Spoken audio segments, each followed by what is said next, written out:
ఈ కేంద్ర ప్రభుత్వం చేస్తున్నటువంటి నల్ల చట్టం అంటే 106 జీవోను ఈనాడు తీసుకొని వచ్చి డ్రైవర్లను ఇంకా ఘోరంగా దెబ్బతీసే విధానంలో ఈ కేంద్ర ప్రభుత్వం చేస్తూ ఉంది.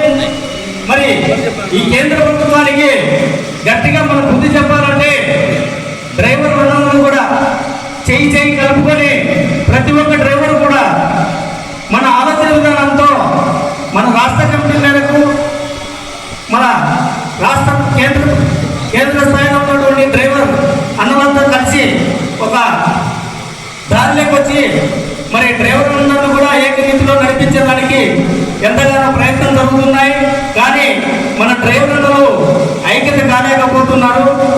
మరి ఈ డ్రైవర్లంతా కూడా మరి ఇక్కడ ఉన్నటువంటి ఈ డ్రైవర్లు ప్రతి ఒక్కరి రకంగా ఇబ్బందులకు గురి చేసే రకంగా మరి ఈ కేంద్ర ప్రభుత్వానికి గట్టిగా మనం బుద్ధి చెప్పాలంటే డ్రైవర్లందరూ కూడా చేయి కలుపుకొని ప్రతి వచ్చి ఒక దారిలోకి వచ్చి మరి డ్రైవర్లందరూ కూడా ఏకరీతిలో నడిపించడానికి ఎంతగానో ప్రయత్నం జరుగుతున్నాయి. కానీ మనం కూడా ఏకం చేసుకునే దిశలో మనం అంతా పనిచేసుకోవాలని మీకు అందరికీ తెలియజేస్తూ నా ఇచ్చిన అవకాశం బట్టి జై భీమ్ తెలియజేసుకుంటున్నాను.